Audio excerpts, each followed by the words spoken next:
tivemos que dormir e pedir ao Senhor que nos desse uma dose a mais do remédio dele chamado misericórdia, para a gente acordar no dia seguinte sobre esse efeito do remédio dele, poder viver mais um dia, mais uma semana.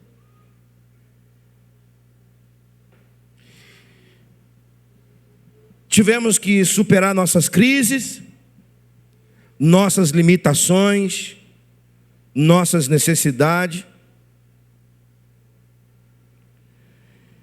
Hoje é noite de nós lembrarmos de tudo que tivemos que enfrentar. Mas eu quero que você que está aqui e os irmãos que estão online, eu quero que nós tomemos essa palavra, superação, não somente como algo que a gente necessita para o agora, mas algo que a gente necessita para experimentar algo novo de Deus. E o tema da mensagem, você já recebeu nos grupos da igreja, é exatamente esse: superação. Você vai precisar para viver o novo de Deus. Eu digo que você vai precisar. Mas como superar tudo isso que falei e mais que eu não falei, que você viveu, que você sabe? Como superar? De onde nós vamos tirar forças para superarmos, para viver superação? Deus, nosso Senhor. Neemias capítulo 8 diz que Ele é a nossa força. Ele é a nossa força, amém, irmãos?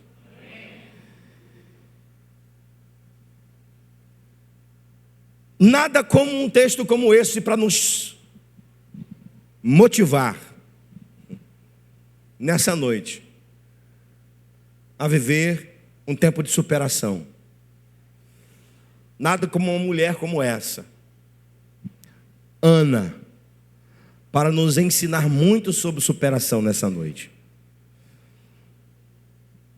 O tempo em que essa linda história de superação acontece, você sabe que é o tempo dos juízes. E eu gosto sempre de lembrar que Juízes é um tempo de gangorra. Falo sempre isso quando cito Juízes, mas hoje eu quero trazer uma outra palavra que define o livro de Juízes. A palavra confusão ou anarquia. É quando todo mundo faz o que quer e vive do jeito que quiser.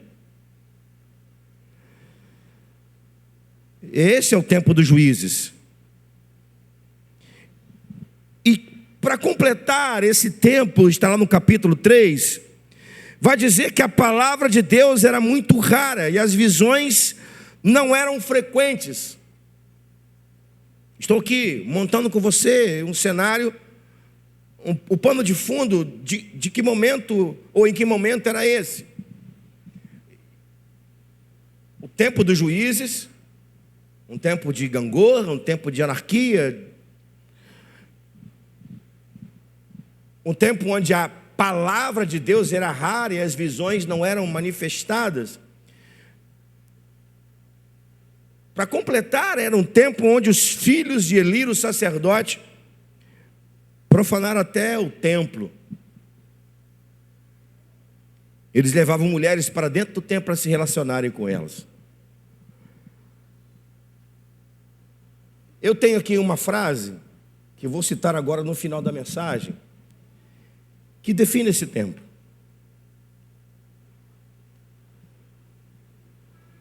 A frase é a seguinte: para Deus tinha sacerdote, mas não tinha profeta. Para Deus até tinha sacerdote, mas não tinha profeta. Para Ana tinha marido, mas não tinha filhos. É nesse cenário que Ana entra em ação com a sua superação. O contraponto, na verdade, do tempo de Juízes, esqueci de falar isso. O contraponto é esse. Deus olhava, tinha até sacerdote, mas faltava profeta. E Ana tinha marido, mas não tinha filhos.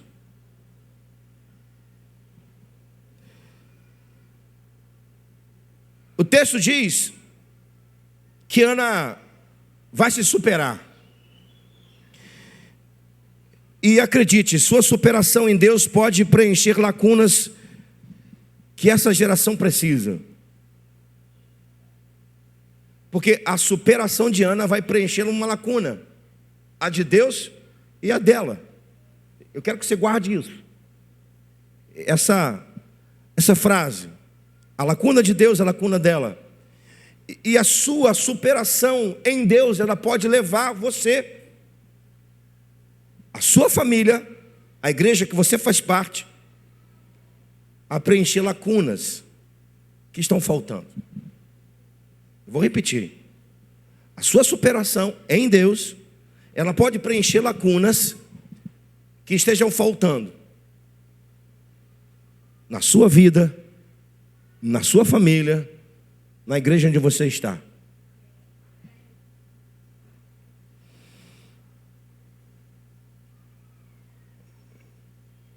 Caminhando mais um pouco, Ana vai ter duas inquietações, a gente vai falar sobre isso. Mas olha, Ana está vendo aqui coisas que somente alguém que é adorador enxerga.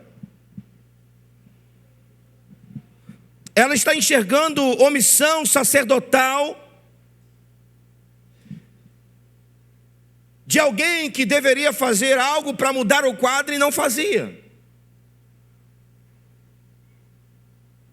A cada visita ao templo, ela ia com o marido uma vez por ano para oferecer sacrifício, oferecer oferta para adorar.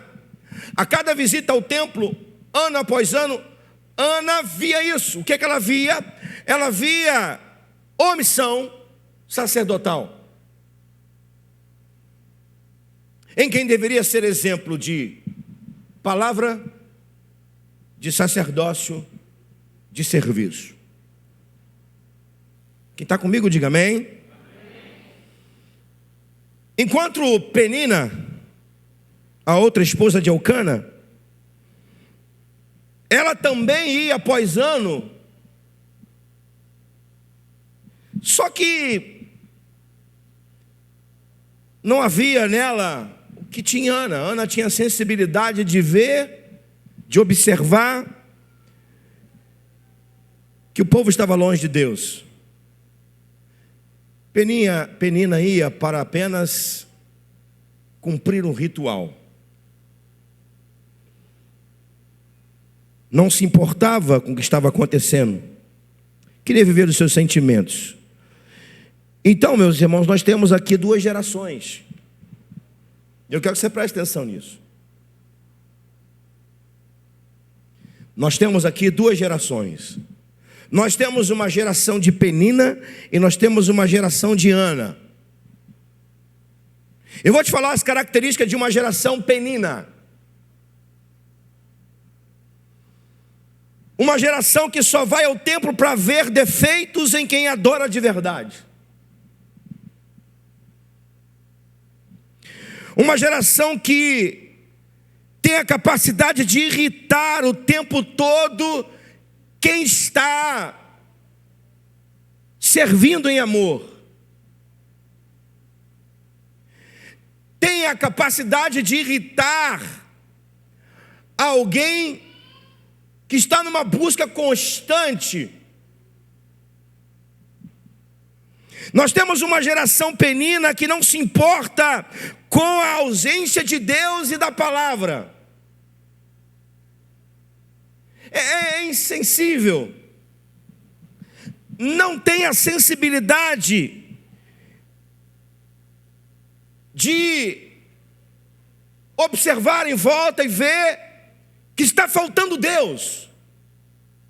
que a palavra não está sendo vivida, mais do que pregada, é vivida, porque a palavra, ela é pregada, ela é ensinada, mas a palavra só traz mudança, só traz resultados quando ela é vivida. Então Penina não tem essa sensibilidade de ver, de observar, de que havia a ausência de Deus e da sua palavra. A geração Penina é uma geração hipnotizada pelos prazeres do momento. Hipnotizada.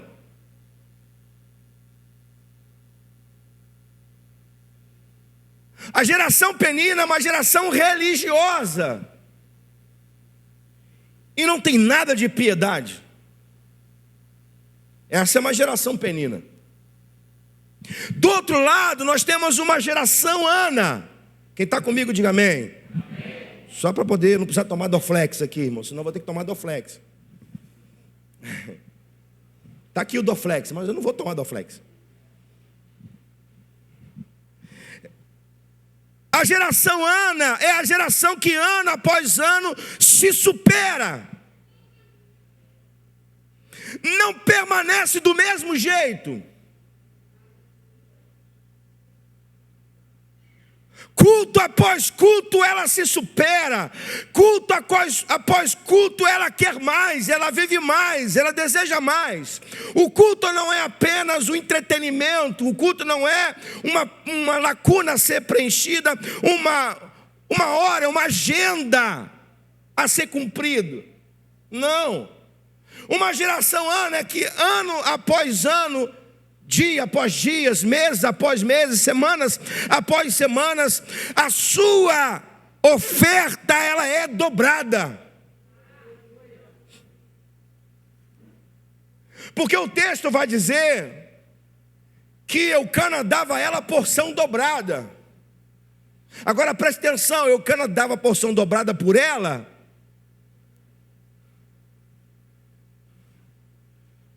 porque ele tinha responsabilidade de dar.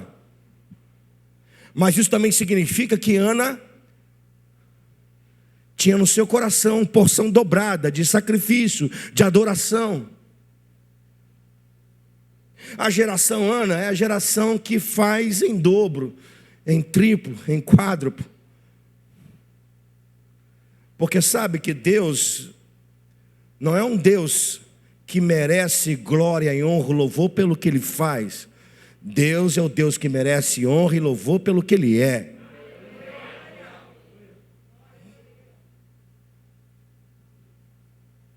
Uma geração Ana é uma geração que se supera e agarra em Deus, é embriagada pelo Espírito.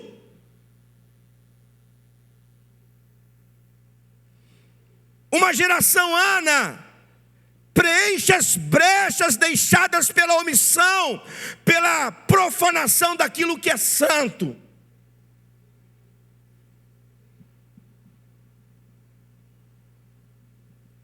Ana não foi omissa em seus sentimentos. Não se engane. Eu vou dizer, adiantar até, não seria agora, mas vou adiantar para você. Não se engane em achar que Ana vai para o templo apenas porque ela queria um filho. Não, não, não. Ela não vai agarrar nos pilares do templo apenas porque ela queria um filho. Não, tinha algo mais. A mais.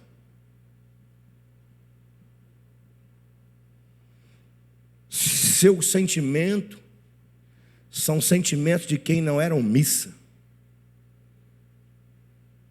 Deixa eu dizer uma coisa para você, a omissão, ela não começa na prática, ela começa aqui dentro. A nossa omissão não começa naquilo que a gente deixa de fazer. A nossa missão começa quando nós deixamos de ter um coração voltado para Deus e para as pessoas.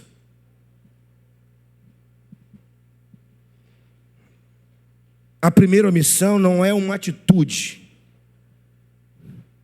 A primeira omissão é no coração, na intenção. Você pode repetir essa frase comigo? Diga bem forte. Adorador não suporta a falta da presença de Deus. onde deveria ter, onde deveria ser.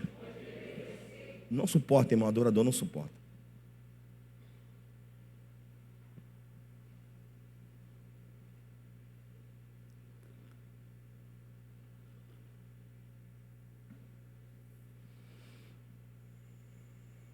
E o texto vai dizer ainda, nós não lemos,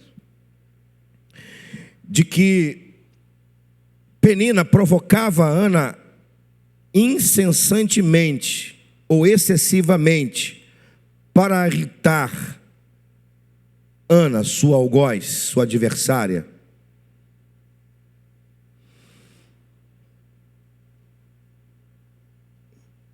Sua adoração, irmão, tem que ser mais intensa ainda quando o inferno te provocar. Eu vou repetir. Voltando à porção dobrada que Eucana dava por Penina, ligue-se nisso. A sua adoração precisa ser mais intensa ainda quando o inferno tentar te provocar. Sabe aquele dia que você está irritado com alguém? E não é difícil. Quem é casado então, meu Deus, não pergunte à sua esposa no final do dia se ela ficou irritada com você.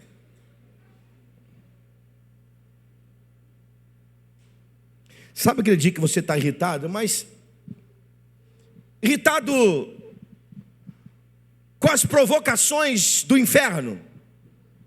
Sabe aquele dia que parece que está tudo dando errado, que a solução não aparece, que as suas orações não são respondidas? Sabe aquele dia que parece que está tudo conspirando para você ficar mais irritado ainda? É aí que você tem que adorar em dobro, mais intensamente ainda, porque a adoração não é um estado de alma. Ditado popular, da forma como o pessoal fala, estado de espírito. Adoração não é estado de espírito. Eu preciso estar bem para adorar. Se eu não estiver bem, eu não adoro. Adoração não é estado de espírito. Adoração é uma prostração em uma busca de relacionamento íntimo com Deus. E não existe nada que irrita-nos a ponto de nos separar da presença de Deus. Ou separa, ou irrita, não sei.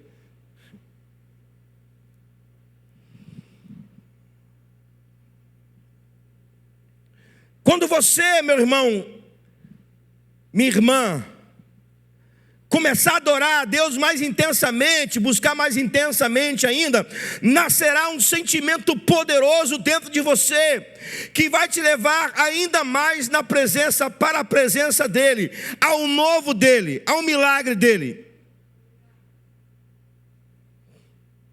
Nascerá algo poderoso dentro de você. E esse algo poderoso chama-se superação.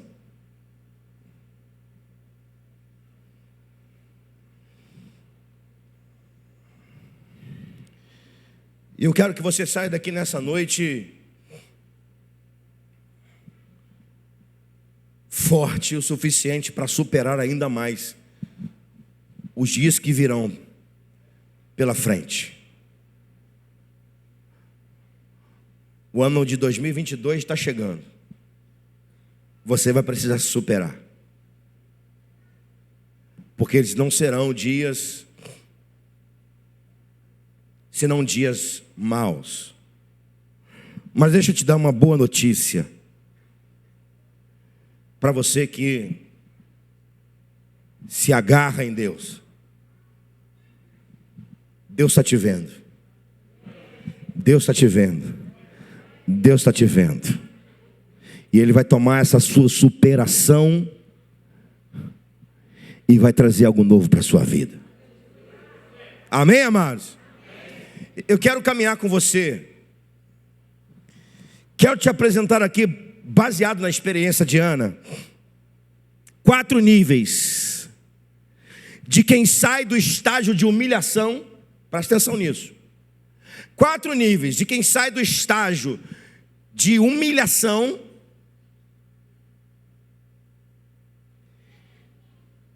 passa pelo estágio da superação, ou encontra a superação, e depois entra na dimensão do novo de Deus. 4 níveis de quem sai do estágio da humilhação, encontra a superação e depois experimenta algo novo de Deus. 4 níveis. Quero ver se você vai buscar esses 4 níveis nessa noite. Esses níveis Ana experimentou. E por isso que ela viveu algo novo em Deus. Quantos querem viver algo novo de Deus em 2022? Levanta a sua mão. Glória a Jesus. Então quero ver se você vai entrar nesses 4 níveis. Está preparado? Amém? Amém. Tem gente de férias, se bem que muita gente trabalha amanhã, né? Então, pastor, ora, pastor.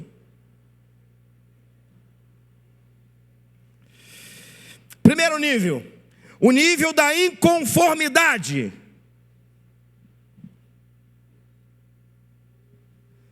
Inconformidade, versículo 10, a parte A, diz que levantando-se Ana, e com amargura de alma, ela orou. Essa expressão levantando-se, ela é muito mais do que de alguém que sai de uma posição de descanso. É muito mais do que uma expressão física de um corpo que está em descanso e entra num estado de movimento. É muito mais do que isso. Essa expressão levantando-se quer dizer: não vou me conformar mais. Não vou ficar conformada. Chegou um dia em que o consolo do seu marido não foi suficiente. O amor sacrificial do seu marido não foi suficiente.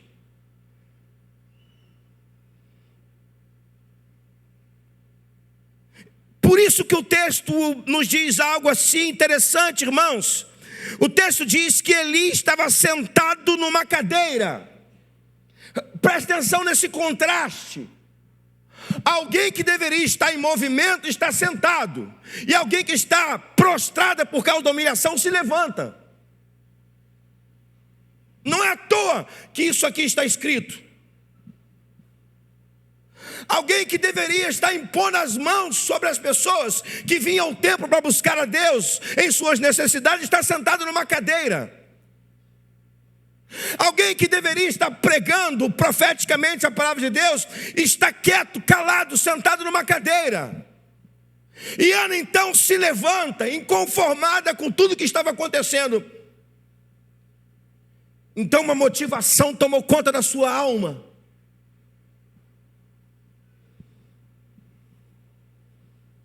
Ela resolve se agarrar nos pilares, ou no pilar, no mesmo pilar do templo, porque a cadeira de Eli estava encostada.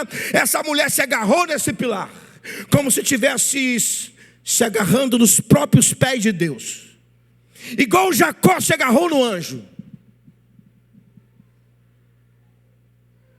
Só saio daqui com a minha bênção, só saio daqui com a resposta. Ouça-me, conformismo não combina com fé cristã.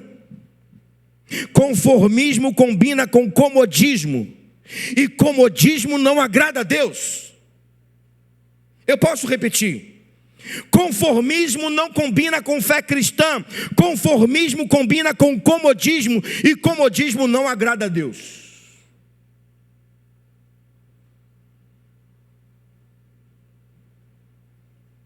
Você vai aceitar o diabo zombar de você? Você vai aceitar o diabo dizer para você que você não tem capacidade? Você vai aceitar o diabo dizer que você não pode frutificar e que você não vai frutificar, que a sua vida é como a de uma mulher estéril?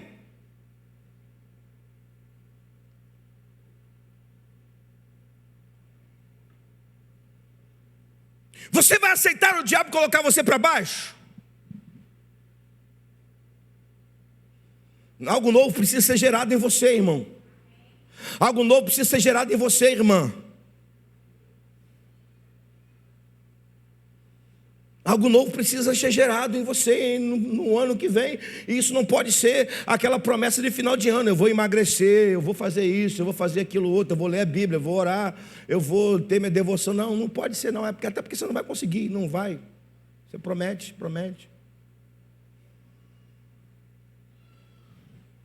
Se não vier em conformismo com o primeiro, não vai chegar.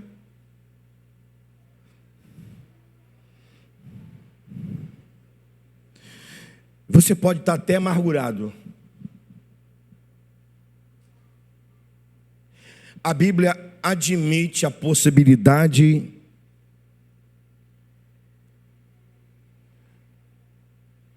de um estágio que causa no sofrimento. Mas a Bíblia sempre tem o escape correspondente. Eu vou te dizer: em tudo somos atribulados, mas não angustiados, perplexos, mas não desanimados, perseguidos, mas não desamparados, abatidos, mas não destruídos. A Bíblia admite a fraqueza, mas a Bíblia sempre traz o escape correspondente de Deus. E o escape correspondente de Deus começa na nossa, ou melhor, no nosso estado de inconformidade.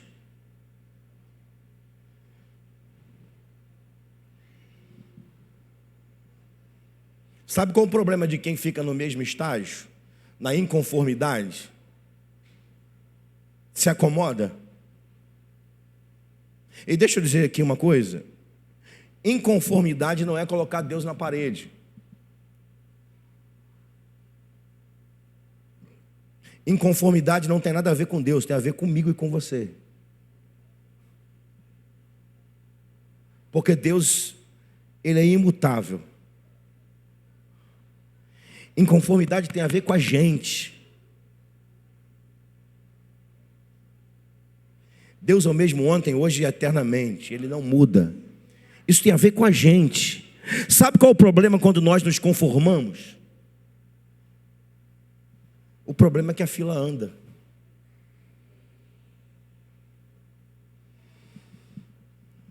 E a gente vai ficando no mesmo lugar. Quando não, vamos ficando para trás. Agora, para a gente fechar esse ponto, o que causava incômodo em Ana eram coisas malignas e omissões espirituais. É isso que deve causar incômodo em nós.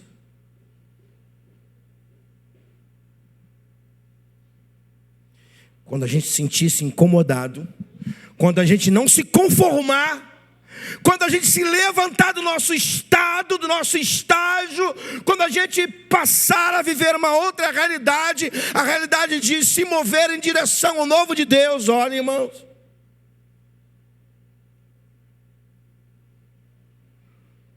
a nossa superação de fé será tomada por Deus. Amém?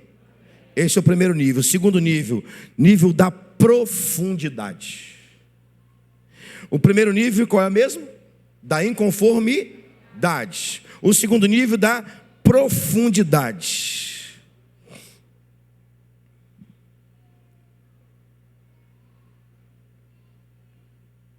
Alguém já ouviu aquela frase que os melhores perfumes estão nos menores frascos? Olha isso. A Bíblia só vai dizer isso da oração de Ana. Versículo 10. Levantou-se Ana e com amargura de alma orou ao Senhor e chorou abundantemente. Só diz isso.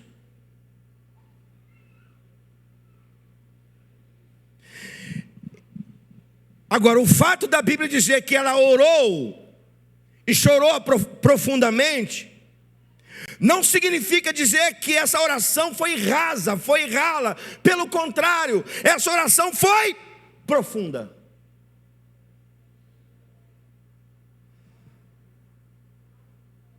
Vamos ver como é que foi a oração de Ana.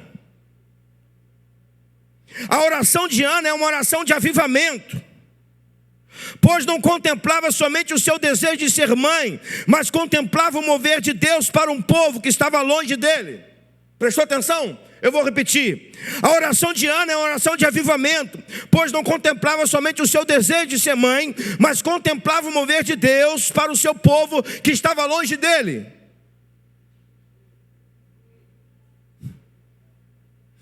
Seu filho, que nasceria, não seria apenas um consolo de uma mãe angustiada. Seu filho era uma lacuna profética em um tempo onde a palavra de Deus estava longe da realidade do povo.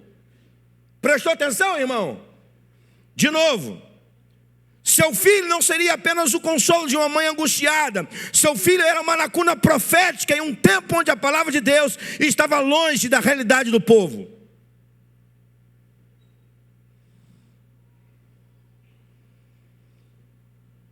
Quer mais? As orações de Ana cada vez mais eram profundas. E com o passar dos anos, elas se tornaram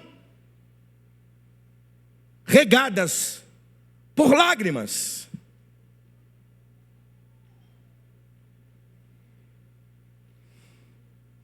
Se aquele pilar pudesse dizer alguma coisa, o pilar diria: o Senhor tem colhido as tuas lágrimas. Se o lugar que você ora pudesse dizer alguma coisa, se o lugar que você ora profundamente pudesse dizer alguma coisa, ou se um anjo pudesse estar naquele lugar, o anjo diria: o Senhor tem colhido as tuas lágrimas. Não, irmão, não seria, não é. Porque é assim mesmo que diz a palavra de Deus. O lugar onde você derrama as suas lágrimas, naquele lugar as suas lágrimas são colhidas e colocadas diante do Senhor em taças de ouro, assim diz Apocalipse. Deus tem colhido as tuas lágrimas e tem ouvido as suas orações. Por quê? Porque elas são profundas.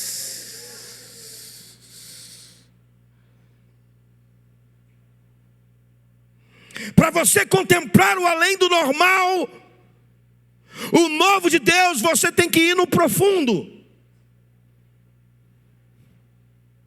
Vou repetir. Para você contemplar o além do normal, o novo de Deus, você tem que ir no profundo.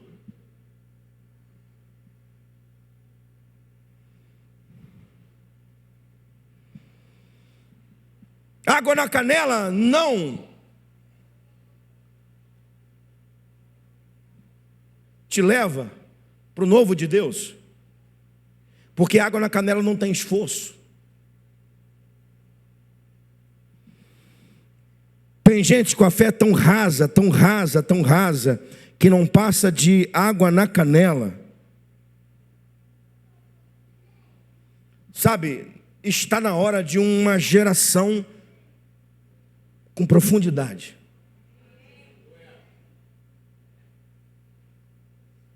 A não ser que você não queira experimentar um novo de Deus, eu estou assim, tranquilo com a minha consciência. Se você não quer o novo de Deus, eu estou tranquilo. Agora, se você quer o novo de Deus, meu amado irmão, minha irmã, você precisa entrar no nível da profundidade.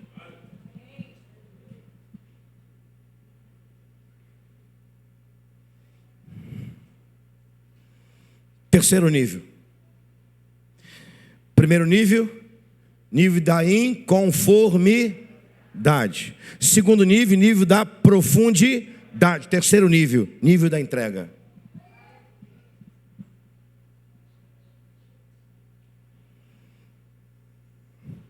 Olha o que diz o versículo 11. Vamos ler de novo o versículo 11. E fez um voto dizendo: se o Senhor dos Exércitos benignamente atentares para a aflição da tua serva, e de mim te lembrares da tua serva, não te esqueceres, e deres um filho ao Senhor, darei todos os dias da sua vida, e sobre a sua cabeça não passará navalha.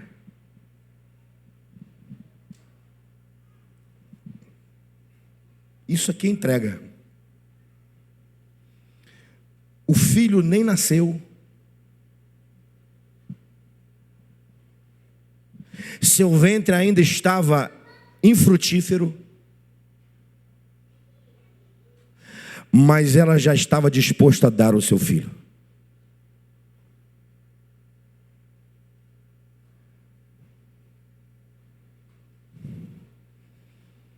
Eu quero um filho, mas quando for desmamado eu dou para o Senhor. Eu consagro a ti.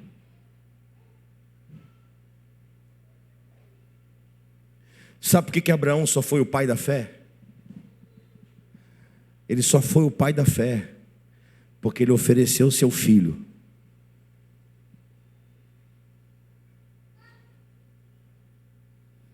Tem coisa que só vai acontecer quando você consagrar. Tem coisa que você só vai receber quando você dá.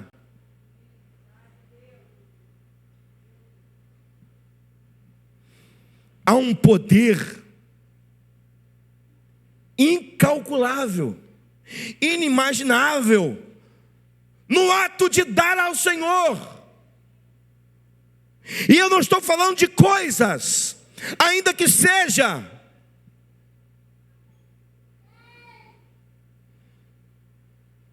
Estamos falando de uma mãe que antes de ter o seu filho gerado, já estava disposta a dá-lo para Deus.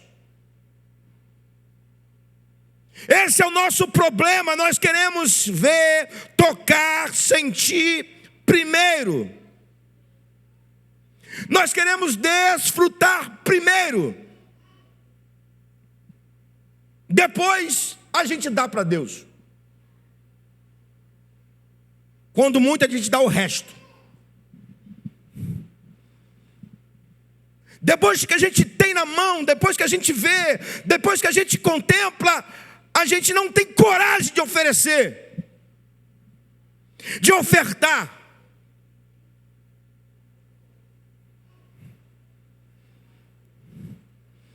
Quando muito, damos o resto. Preste atenção no que eu vou te falar. Primeiro vem a adoração, depois a bênção. Não inverta as coisas. Primeiro vem a adoração, depois a bênção.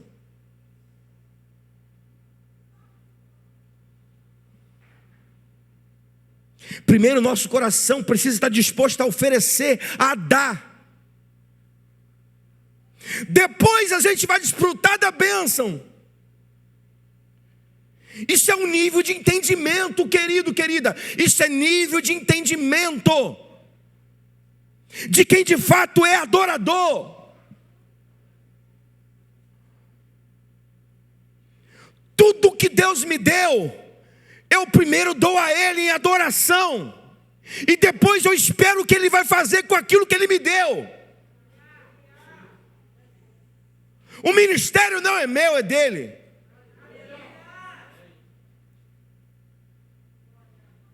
Os talentos que eu tenho não é meu, são dele. A minha capacidade, a sua capacidade intelectiva, não pertence a mim, não pertence a você, é dele. A sua capacidade de criar coisas novas, isso não vem de você, isso é de Deus. Então, primeiro precisa ser dado para Ele, consagrar a Ele, em adoração. Isso é nível de entendimento, é nível de quem passou por um estágio de superação, é nível de quem foi humilhado, foi vilipendiado.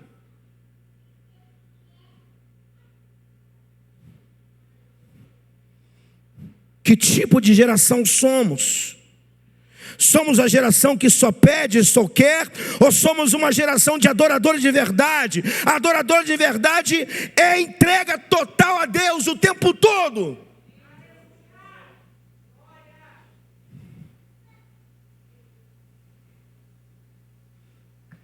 Glória a Deus.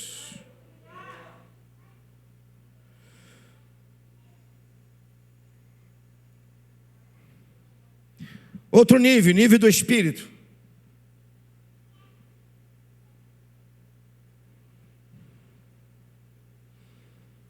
Nível do Espírito.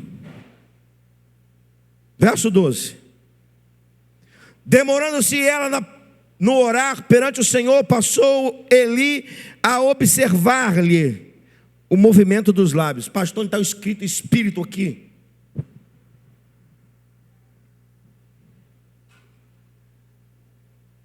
O texto ainda diz que Ana demorava-se na oração.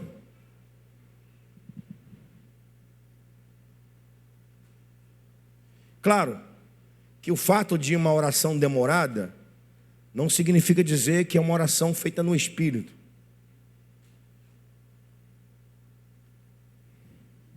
Mas se você olhar para todo o quadro, você vai ver que essa mulher não está tendo um ato religioso.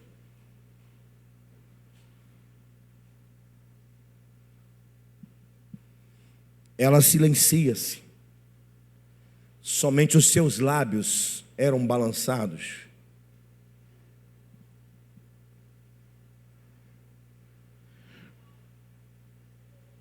O texto diz ainda que somente seu coração falava e os seus lábios se moviam.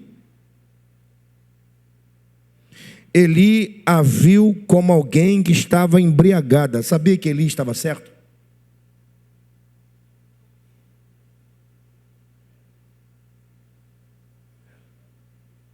Sabia disso? Eli estava certo. Ana estava embriagada. Mas não era de vinho e mosto. Estava embriagada do Espírito.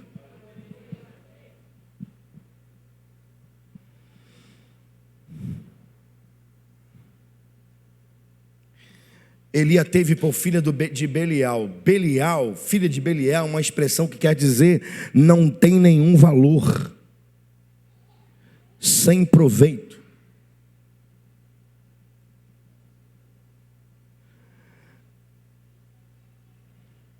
Eu não posso admitir a possibilidade de que essa mulher não estava cheia do Espírito. Ainda que a teologia bíblica mostra claramente que o Espírito Santo no Antigo Testamento vinha, mais especificamente, em 3 classes de pessoas: profeta, sacerdote e reis.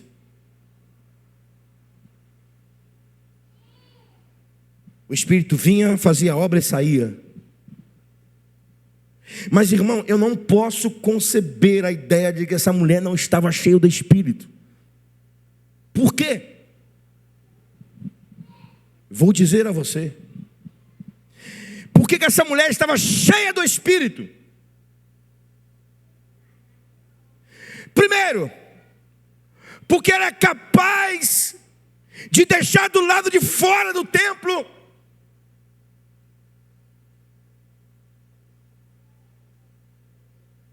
toda forma de escárnio, toda palavra lançada contra ela, e passar horas e horas na presença de Deus. Só alguém cheio do Espírito para viver isso.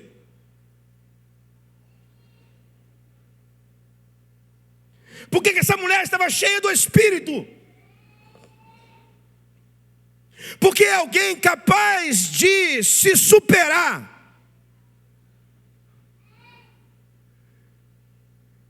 e esperar de Deus uma resposta.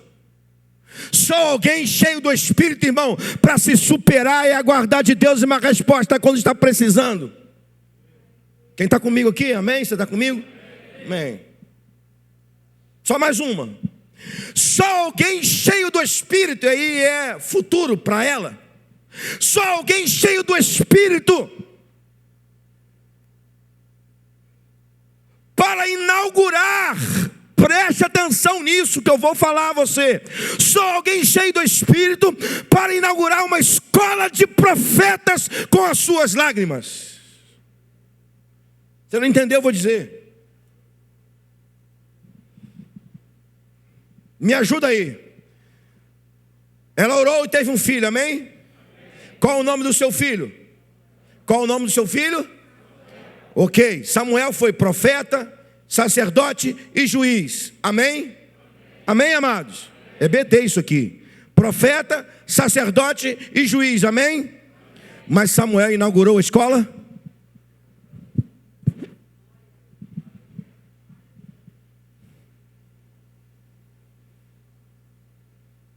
Só alguém cheio do Espírito para inaugurar a escola de profetas com as lágrimas no pilar do templo. Você não tem dimensão, você não tem ideia do que você é capaz de fazer em Deus quando você viver na dimensão do Espírito. Você não tem ideia do que Deus é capaz de fazer através da sua vida quando você estiver na dimensão do Espírito.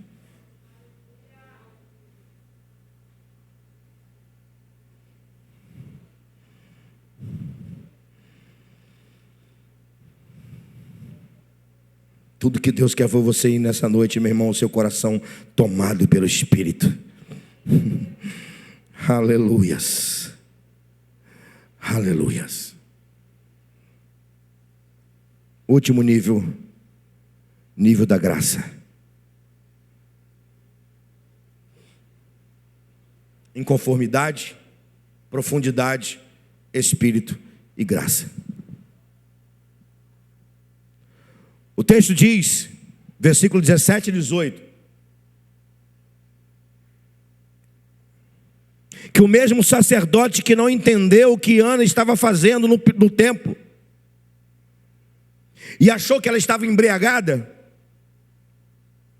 é o mesmo que vai trazer a resposta de Deus.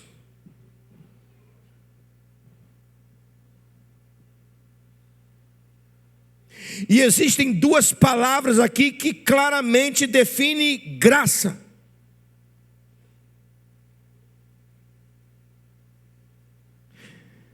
O verbo conceder. Conceder é um ato de alguém superior que dá alguma coisa para alguém.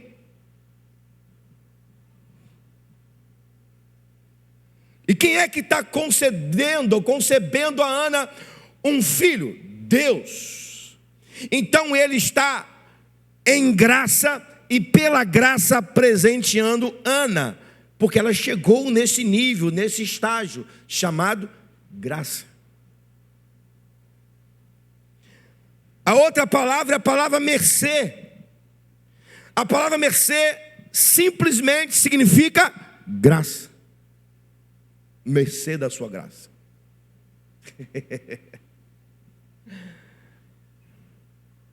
Já ouvi essa frase umas 2 vezes, né, pastor Fred? 2.000 vezes, né? Deixa eu falar uma coisa para você. A graça salvadora, ela está disponível em todo tempo a todas as pessoas. A graça salvadora. Mas a graça que traz o novo é um nível. A graça salvadora está estendida a todas as pessoas, a todos os povos, de todas as línguas, tribos e nações. Mas a graça que traz o novo de Deus, essa não.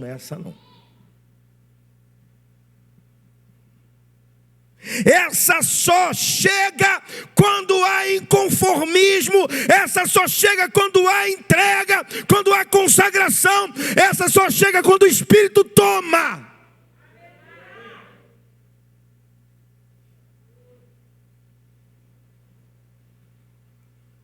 A graça de Deus não é barata. Ela não se encontra na feira de Acari. Nem existe feira de Acari mais.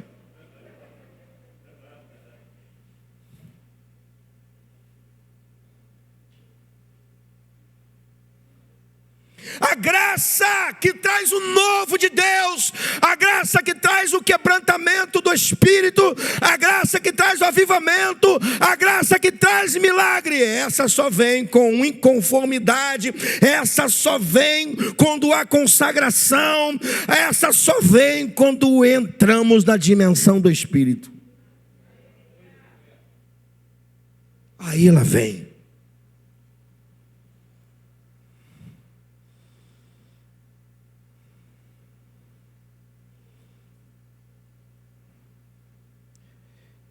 Deixa eu dizer duas coisas para a gente terminar.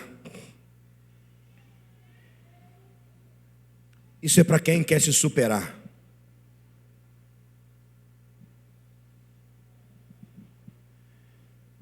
Você vai sair daqui hoje superando-se. Eu acho que você não está assim querendo superar. Você vai sair daqui hoje superando-se, amém? Hoje é noite de superação, amém? Então deixa eu dizer duas coisas para a gente terminar. Uma eu já disse. Ana tinha marido, mas não tinha filhos. Deus até tinha sacerdote, mas não tinha profeta. O texto diz, no versículo 17, pela boca do sacerdote: vai-te em paz, e o Deus de Israel te conceda a petição que lhe fizeste.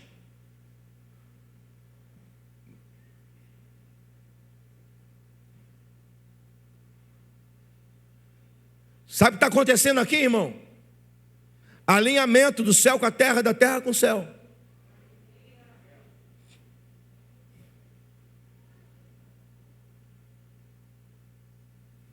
E esse alinhamento preencheu lacuna, ou lacunas. Naquele momento, uma lacuna estava preenchida.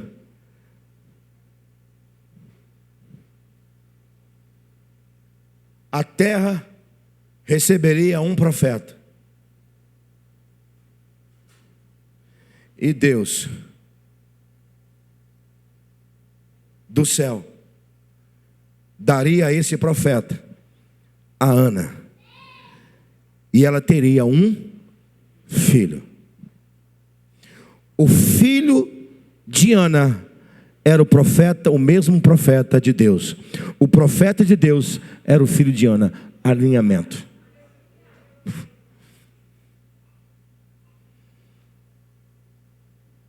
A superação de Ana alinhou o céu com a terra. Deus gerou em seu ventre ao mesmo tempo um profeta e um sacerdote.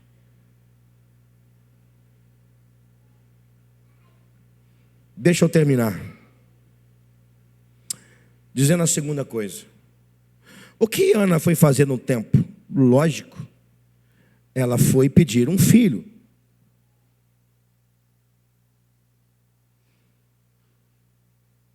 Mas como ela vai pedir esse filho? Aqui é o segredo.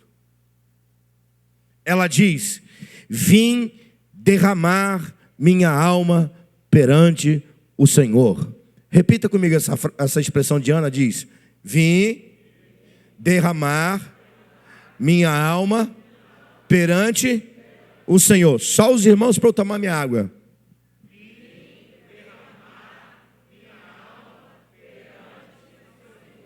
Você consegue perceber aqui uma ação? Vim. Alguém que saiu de algum lugar e veio para o lugar certo.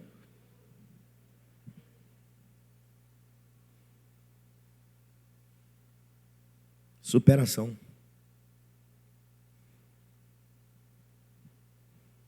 É isso que você precisa fazer aqui hoje. Você veio fazer o que hoje?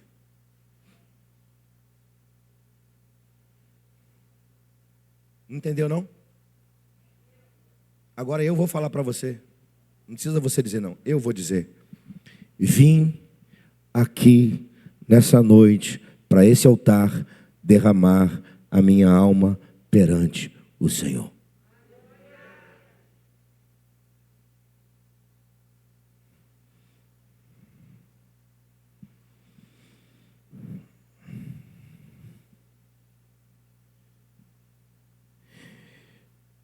Deixa eu dizer a última coisa para você.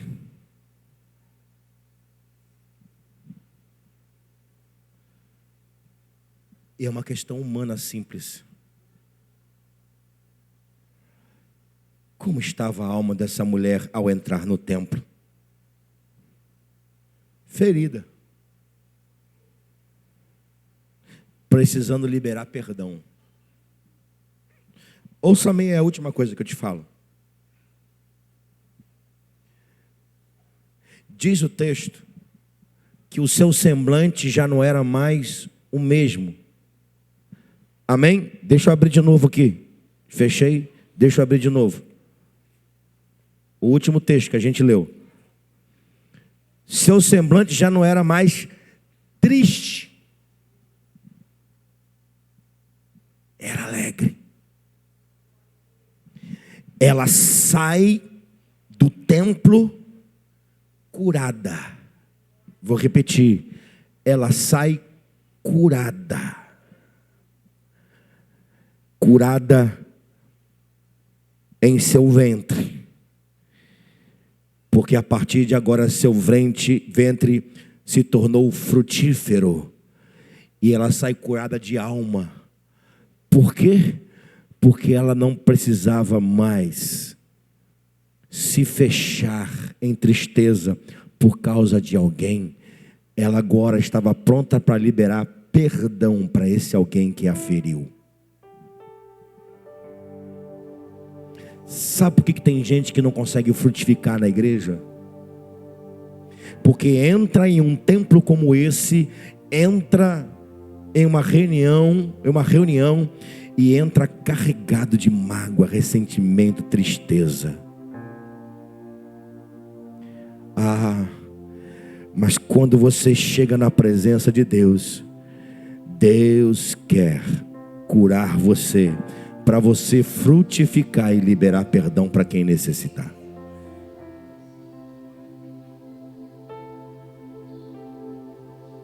Ei, hoje é noite de superação.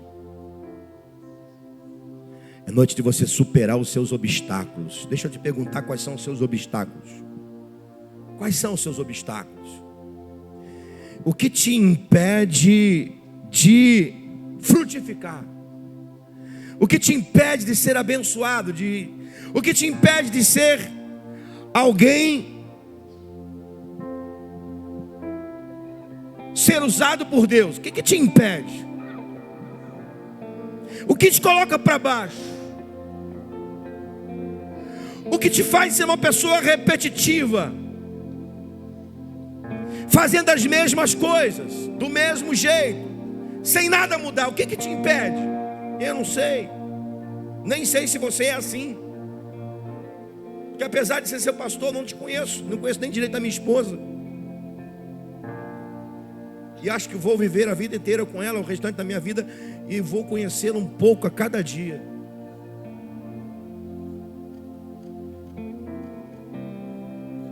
Eu não sei se você precisa hoje se superar.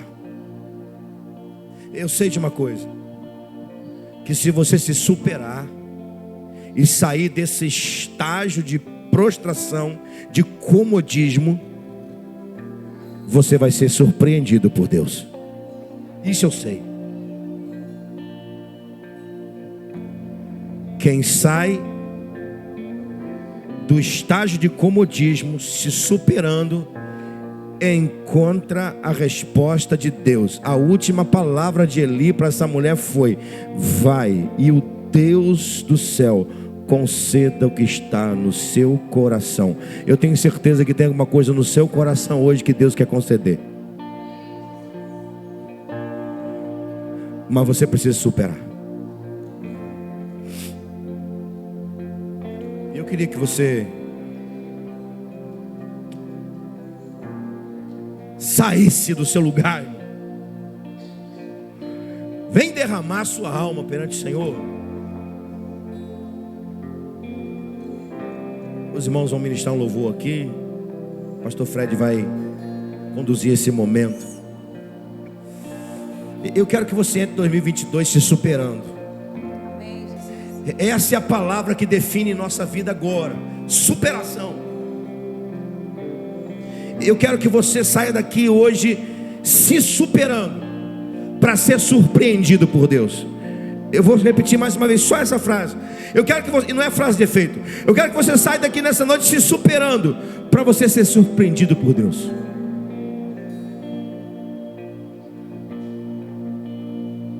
Abaixe sua cabeça, feche seus olhos. Teu segredo está no altar, irmão. Teu segredo está num pilar, nas lágrimas derramadas. Amém. Deixa Deus falar com você mais um pouco. Enquanto você fala com Ele o que você precisa, deixa Deus falar mais com você e fale com Ele. Deixa o seu coração se aquietar como o feio de Ana, porque Deus quer te surpreender com o novo.